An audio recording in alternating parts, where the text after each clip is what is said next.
오늘 본문은 저희가 너무나 익숙한 사건을 기록하고 있습니다. 오병이어의 기적의 사건이죠. 여러분도 아마 이 설교를 한 번쯤은 제 설교를 통해서 들어보셨을 거라고 생각합니다.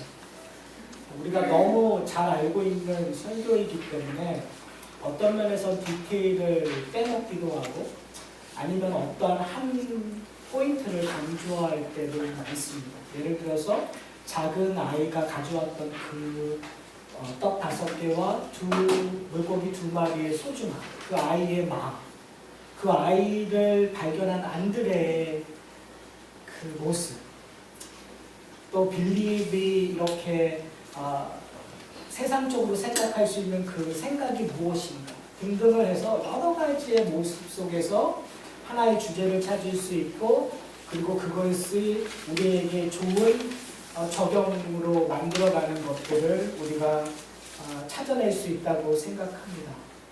근데 저는 오늘 본문을 통해서 우리가 좀 조심해야 될 부분이 있다고 생각합니다. 요한복음은 계속해서 표적이라는 단어를 쓰고 있습니다. 기적을 표적이라고 얘기하고 있거든요. 이 오병이어의 기적을 우리가 어떠한 눈으로 봐야 되고, 그리고 이 오병이어의 기적을 통해서 예수님께서는 우리에게 무엇을 보여주고 싶어 하시는가, 진짜로. 그리고 요한은 지금 요한복음에는 7가지의 기적이 기록되어 있는데요. 이번이 4번째 기적이에요. 여러분, 첫 번째 기적이 뭔지 아세요? 가나의 혼인잔치. 그다음에 2번째 기적이 뭘까요? 왕의 신하의 아들을 고치는 사건. 3번째가요? 6주 동안 했었던 베데스다 연못에서 38년 된 병자를 고치는 사건. 이제 4번째 사건이 오병이어의 기적. 그 전에는 첫 번째 빼고 2번째, 3번째는 병자를 고치는 사건이었는데, 요번에는 소위 말하는 물질이 너무 많아지는 거예요. 그러니까 우리가 생각해서 지금 여기서 계속 반복되고 있는 모습을 보면요, 물고기 2마리와 빵 5조각이 몇 명을 먹을 수 있을까요? 5명? 10명? 15명? 근데 그 양이 5,000명으로 변했다는 거예요. 이거를 우리가 물질적인 변화, 양적인 변화로 이해해야 할 것인가, 아니면 이 기적을 통하여 완전히 다른 이야기를 하고 있는가. 그러니까 지금 제자들의 생각에는 적다라는 단어에 관심을 가져. 이거 적습니다. 그러니까 한 번 먹을 만큼의 양밖에 안 됩니다. 근데 예수님께서는 오늘 결론 부분에서 제가 말씀드리겠지만, 예수님께서는 모든 사람을 배부르게 하시기 위해서 지금 이 오병이어의 기적을 베푸시는 거예요. 여러분, 우리는 기적을 원하거나 우리가 하나님에게 무엇을 원했을 때는 항상 우리 이렇게 생각해요. 요것만 좀 해결해 주세요. 요 문제 조금만, 저한테요 다른 거 다 괜찮아요. 요것만. 이 아브라함이 하나님한테 그렇게 얘기했어요. 이삭이요 필요 없어요. 지금 내 나이가 몇 살인데 주책맞게 다른 아이들 원하겠어요. 하나님 괜찮습니다. 제게 있는 이스마엘에게나 잘해 주십시오. 이런 기억나시죠? 근데 그게 우리의 신앙의 모습인 것 같아요. 하나님, 다른 거 신경 안 써요. 저 지금 요 문제만 해결해 주시면 저는 정말 마음이 편할 것 같아요. 근데 문제는 뭐냐면요, 우리가 그 문제가 해결된다고 마음이 편해지나요? 우리가 그 문제가 해결된다고 정말 세상을 얻은 것처럼 좋아지는 아니요. 우리의 문제는 또 생기고요. 우리의 기도의 제목은 또 생기고요. 매번 그거의 반복이에요. 그렇기 때문에 우리 속에는 만족할 수 없어요. 늘 불만족이 있어요. 근데 예수님께서는 그 불만족을 근본적으로 해결해 주시겠다. 특별히 이 요한복음에 있는 7 기적은 그 불만족을 해결해 주시는 예표로, 사인으로 우리에게 보여주시는 겁니다. 자, 그렇다면 오늘 본문을 좀 이해해 주셨으면 좋겠어요. 그런데 이 오병이어의 기적은 복음서에 다 기록되어 있어요. 그런데 이 요한복음이 가장 간단하게 설명하고 있어요. 간단해서 약간의 부연 설명이 좀 필요하고 다른 성경들과 약간 다른 모습들이 디테일한 부분에서 좀 틀린 부분들이 좀 있어요. 틀리다기보다는 다른 부분들이 있어요. 자, 한번 볼까요? 오늘 본문을 보면 예수님께서 이제 산에 오르셔서 이제 6월절 명절에 가까운, 그러니까 두 번째 6월절 때 이 오병이의 기적을 베푸신 거예요. 근데 어떤 현상이 일어나면 사람들이, 큰 무리들이 예수님께 오는 일들이 일어나고 있어요. 다른 복음서에서도 큰 무리들이 예수님께 온대요. 그런데 좀 약간의 차이점이 뭐냐면 다른 복음서, 마가복음에서 얘기하면 이 사건이 제자들의 전도여행 다음번에 나타나요. 그러니까 요한복음에서는 예수님을 따르던 큰 무리들이 무엇 때문에 하면 2절에 이렇게 얘기해요. 이는 병자들에게 행하시는 표적을 보았음이로라. 그러니까 큰 무리들이 따른 이유는 예수님이 병자들을 고치는 기적들을 보았기 때문에 쫓은 거예요. 그런데 마가복음이나 다른 복음서에서, 공간복음서에서는 그 제자들의 전도 여행 다음에 쫓는데 똑같은 형식이에요. 사실은 제자들도 뭘 했습니까? 기적들을 베풀었습니다. 병자들을 고치는, 누가 그런 권능을 주었죠? 예수님께서 권능을 주었어요. 그러니까 어떻게 되었든 사람들은 뭘 보고 예수님과 제자들을 쫓은 거죠? 표적을 보고, 병 고치는 사건을 보고 예수님을 쫓았어요. 제가 이번 주 중에 목사님들하고 이렇게 점심 식사를 하면서 이런 얘기를 하다 이런 얘기를 어떤 목사님 하시더라고요. 요즘에 집회 안 돼요. 수련회 무슨 행사, 청년 행사 다 안 돼요. 사람들 너무 없어요. 그런데 사람 모이게 하는 방법이 있어요. 그러시더라고요. 뭐예요? 방언 터지거나 기적 터지면 된대. 신의의 은사 집회는 사람들이 벌떼처럼 모인대요. 그게 우리의 그 심리 안에, 우리의 종교성 안에 있었던 것 같아요. 신비로운 경험을 체험하기를 원하고 그것들을 눈으로 보고 싶은 것들이 우리의 갈망에 있어요. 지금 유대인들이 그런 모습으로 예수님과 제자들을 쫓아온 거죠. 자, 그런 마음으로 온 사람들에게 날이 저물었기 때문에 식사의 문제가 대두되었어요.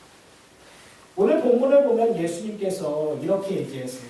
5절에 보면 예수께서 눈을 들어 큰 무리가 자기에게 오시는 것을 보시고 빌립에게 이르시되 우리가 어디서 떡을 사서 이 사람들에게 먹이겠느냐 라고 얘기하세요. 자, 근데 이게 요한은 아주 간단하게 어떻게 보면은 그냥 사건을 그냥 서술했어요. 그런데 마가복음에서는 뭐라고 얘기하냐면 예수님께서 무리들을 불쌍히 여기셨다는 거예요. 그러니까 뭐냐면 그냥 저녁 때가 되었으니까 내가 이 사람들 밥 챙겨줘야지 이런 개념이 아니고 이 문제가 있으니까 이 문제를 어떻게 해결해야 되겠니라고 빌립에게 시험 문제를 제시하는 것도 아니에요. 중요한 것은 뭐냐면 예수님께서 그들을 어떻게 했다고요? 불쌍히 여기셨다. 그럼 우리가 좀 고민해야 되는 것이 뭐냐면 이 오병이어의 기적은 예수 그리스도의 사랑이 불쌍히 여기심이 드러나는 사건이라고 우리가 정의한다면 도대체 뭐가 불쌍할까요? 배고팠어요? 사실은 이 당시 사람들은 배고픔의 문제였어요. 우리는 물고기 2마리 이 정도야 라고 하지만 어떤 분들이 이 유대적인 문화를 연구하시는 분들이 얘기하는 게 뭐냐면 이 당시에 물고기 먹는 것도 쉽지 않았다라고 얘기해요.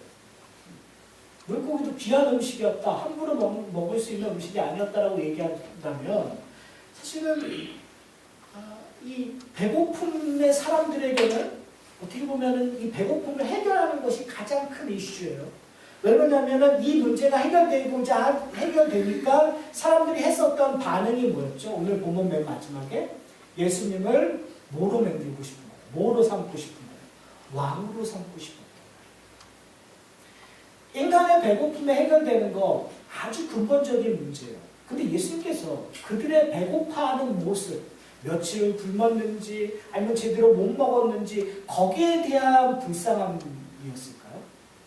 뭐 없지는 않았겠지만 사실은 그 이야기는 아니겠죠. 다른 부분의 불쌍함이었겠죠.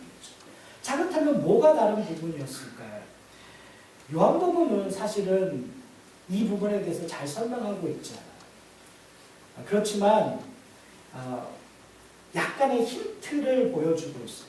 그건 뭐냐면 지난주에 봤었던 부분들이에요. 예수님께서 이 유대인들, 자기를 돌로 쳐서 죽이려고 하는 사람들에게 이야기했던 반론을 여러분 기억하십니까? 그들에게 문제점이 뭐였죠? 하나님의 아들이신 예수 그리스도를 영접하지 않았다는 것이 문제점이었어요. 그들은 성경을 연구하고 하나님을 경외했고 하나님을 사랑했지만 하나님과 동등하신 하나님의 아들이신 예수 그리스도를 알지 못했었다는 것. 자, 그렇다면 이 문제, 알지 못하는 문제가 뭐냐? 그 문제를 해결하기 위하여 그것을 불쌍히 여기셨다는 것이 사실은 이 복음서 전체를 통해서 우리가 발견할 수 있어요.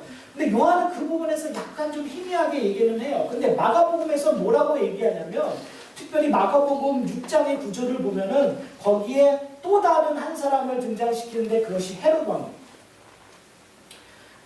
어떤 부분에서 이 지금 요한복음 조금 있다가 예수 그리스도를 목자로 얘기하거든요.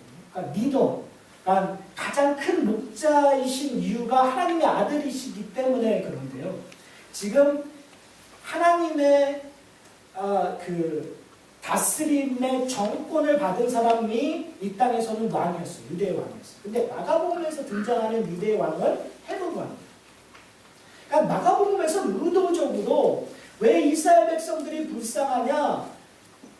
그들을 이끌 목자가 없기 때문에. 그러니까 나쁜 목자, 거짓 목자들은 자기들의 배를 채우는 거예요. 그래서 헤롯 왕을 등장시켜요. 지금 요한복음 6장에서는 왜 이 유대인들이 예수를 하나님의 아들로 인정하지 못하느냐? 어떻게 보면은 제대로 성경을 연구하지 못하고 하나님의 아들을 알아보지 못한 누구를 지책하는 거예요? 바리새인들을 지책하고 서기관들을 지책하고 성경에서 계시하는 하나님의 아들이신 예수를 보지 못하는 어떻게 보면 지금 현대 교회의 문제점이 뭘까요? 성경을 알지 못하는 거예요. 성경을 알지 못하는 부분에 있어서 첫 번째는 우리가 성경을 읽지 않는 부분도 있어요. 근데 두 번째로 보면 성경을 가르치는 교사라든지 하나님의 말씀을 전하는 목사가 그 일들을 신실하게 하지 못하는 부분들이 분명히 있어요. 하나님의 말씀을 전하지 않고 사람의 생각을 사사로이 전달해서 하나님을 알기보다는 하나님보다 더 좋은 방법 아니면 다른 방법이 대안처럼 이야기되었을 때 그 목자를 따르는 양들은 올바른 길을 갈 수가 없는 거죠. 그것이 현대교회의 문제예요. 여러분, 요즘 일반 TV 뉴스에 교회의 문제가 이야기되고 있는 현실이에요. 이게 참 아이러니컬하거든요.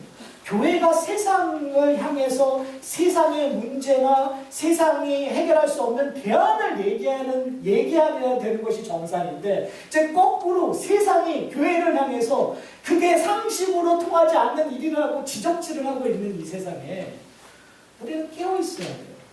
그렇게 된 가장 큰 이유는 성경이 증거하고 있는 예수 그리스도를 알지 못하는, 바로 여기에 예수님은 불쌍함을 여기셨던 거예요. 그래서 그 문제를 해결하기 위하여 오병이어의 기적을 베푸시는 거죠. 자, 예수님께서 빌립에게 이렇게 얘기하세요. 어디서 떡을 사서 이 사람을 먹이겠느냐? 다른 복음서와 약간 달라요. 다른 복음서에서는 너희가 어떻게 할래? 그러니까 제자들이 했었던 것이 그냥 200데나리온으로 떡을 사서 먹으리까. 근데 예수 여기서는 그냥 떡을 사서 먹으려면 얼마나 약간의 차이점이 있기는 있어요. 자, 그런데 문제는 결론은 뭐냐면 빌립이 생각했었던 것은 200데나리온으로 떡을 사서 먹이면 된다라는 사실이에요. 상식적으로 맞는 얘기죠. 그렇죠. 우리가 신앙생활을 이렇게 할 때가 참 많아요. 우리의 문제, 제가 저희 와이프가 메시지를, 아이메시지를 이렇게 보냈어요. 근데 뭐 아이메시지를 가끔 무슨 어떤 그 좋은 얘기들이 있으니까 보내는데 가끔 제가 안 읽거든요. 귀찮아서. 근데 이거는 뭔가 이상해요. 근데 이거 누르면 안 될 것 같은 생각이 들었어요. 그래서 안 누르고 있다가 저희 와이프가 계속 물어요. 봤네요. 아니? 봤네요. 아니? 그러면 저한테 와서 직접 틀어주시더라고요. 뭐였냐면요. 이런 이야기였어요. 어떤 장로님이 간증을 하시는 얘기였는데 아내가 선생님이셨대요. 학교 선생님. 선생님이었는데 너무 힘드니까 여보 나 직장 그만두고 싶어. 그러니까 이 장로님이 하셨던 그래 그만둬. 근데 그 다음에 이 아내가 아무 말이 없대요.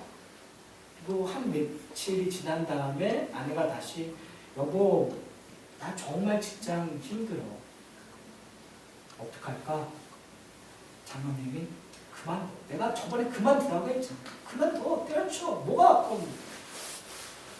그러고 나서 그냥 열심히 다니더래요. 그래서 장로님이 이 아내가 이제 마음을 다 문제가 있었던 해결됐구나 라고 했는데 어느 날 갑자기 남편에게 사표냈다.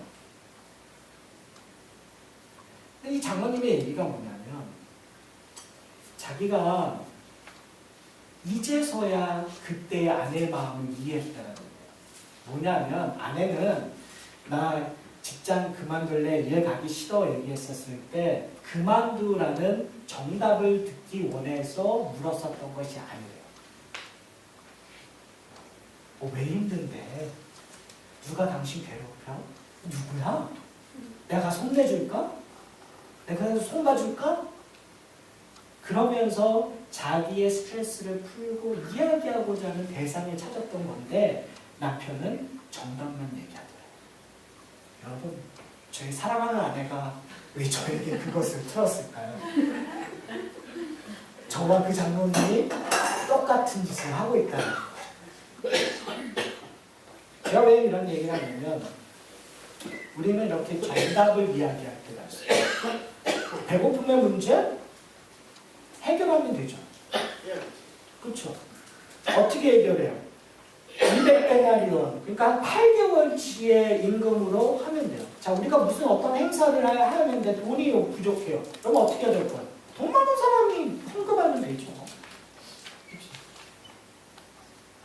근데 우리가 교회 신앙에 지금 현재 우리의 문제점은 예수 없이 문제를 해결할 수 없다. 오병이어의 기적을 이런 질문하신 예수님은 예수께서 무엇을 하실지 아시고 시험으로 물어보셨다.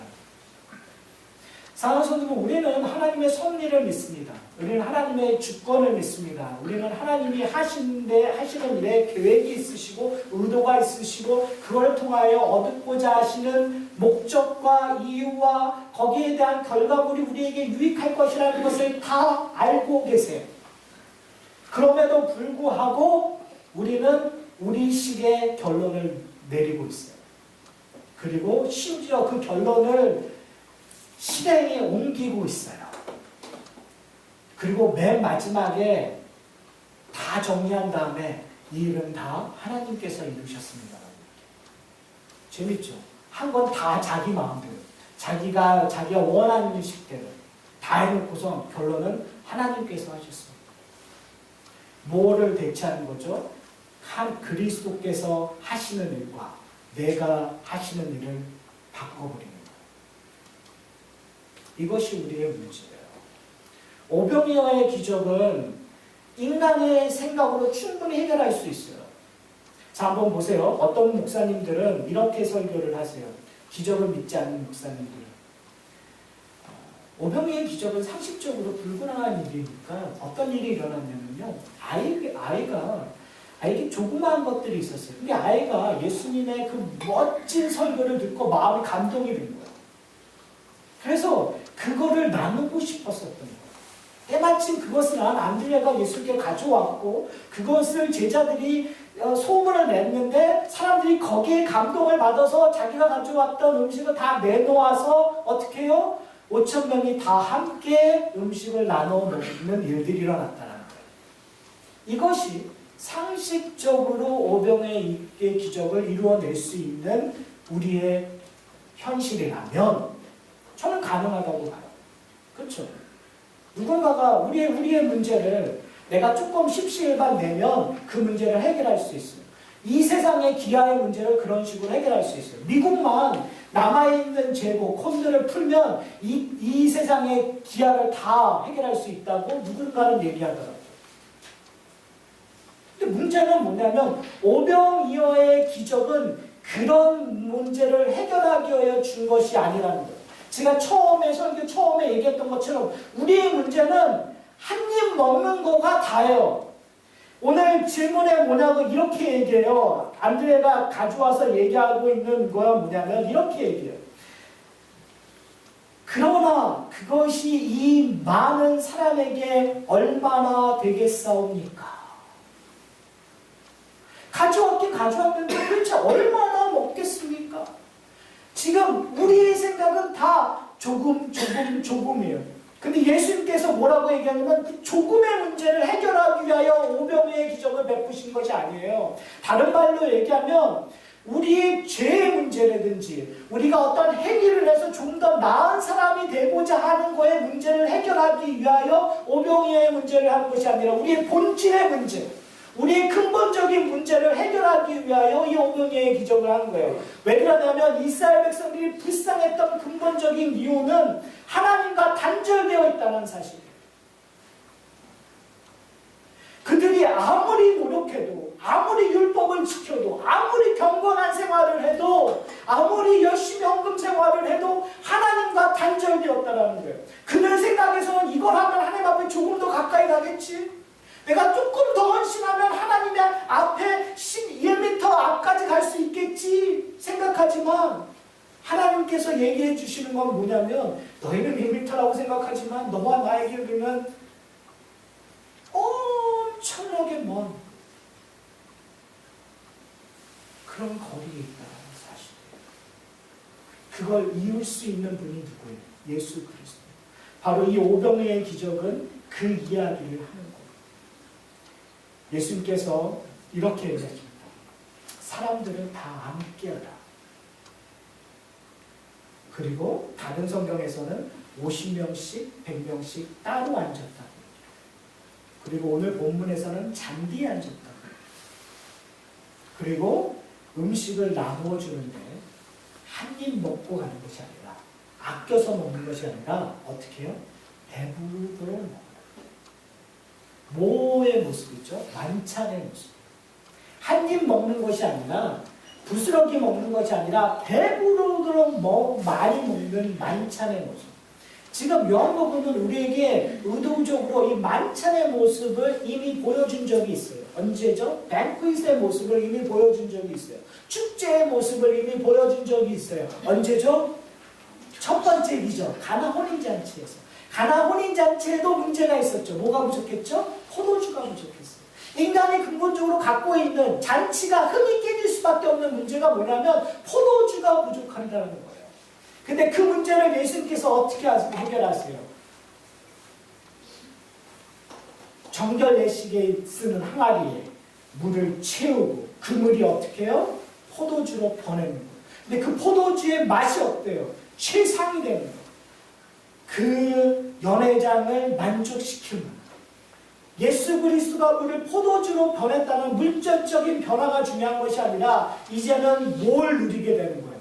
뱅크에서 연회를, 디너를, 축제를 풍성히 누릴 수 있게 되는 거예요. 누구 때문에? 예수 그리스도께 우리의 부족함을 채우셨기 때문에. 지금 예수님께서 어떤 일을 베푸시냐면 이 디너 테이블로 우리를 초대해 주십니다. 부족한 사람, 죄인인 우리를.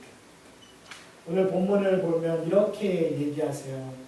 11절에 보면 예수께서 떡을 가지사 축사하신 후에 앉아있는 사람에게 나누어 주시고 이 단어들이 사실은 마가복음에 더 구체적으로 나누고 있어요. 떼어 축사하시고 그다음에 나누어주고 이런 단어들, 동사의 단어들이 마지막 만찬에 예수님께서 했던 단어와 유사하게 사용되고 있어요.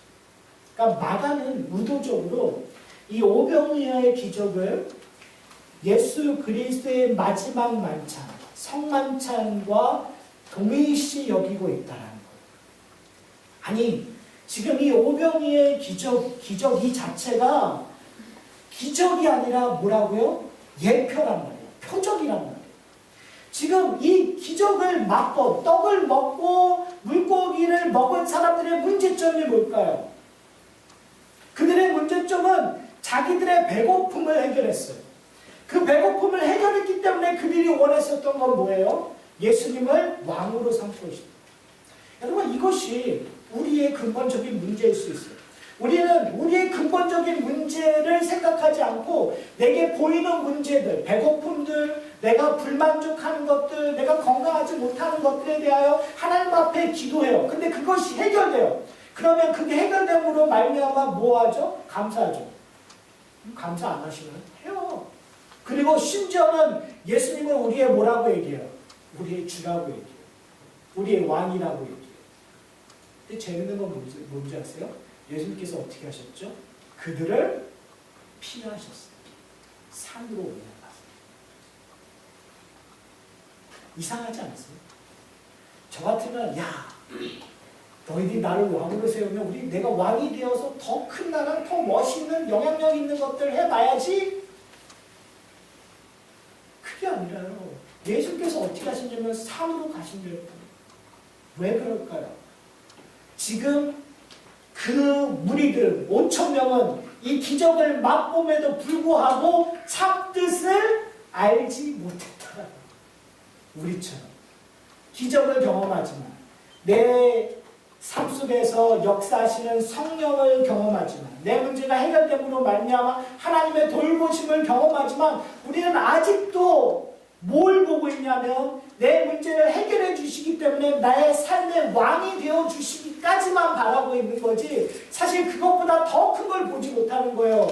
왜요? 예수님께서 왜 오셨는가? 왜요? 예수님께서 왜 지금 이 천국잔치에 나를 초대하고 있는가? 왜요? 예수님께서 왜 나를 하늘의 것들, 보이지 않는 것들, 마시면 목마르지 않는 것들로 마시게 하시는 그 생수, 생명의 떡을 주시는 이유를 아직도 이해 못하는 거예요. 여러분, 그 차이를 이해하세요. 나의 근본적인 문제, 나의 존재를 완전히 뒤바뀌게 하는 사랑하는 성도들.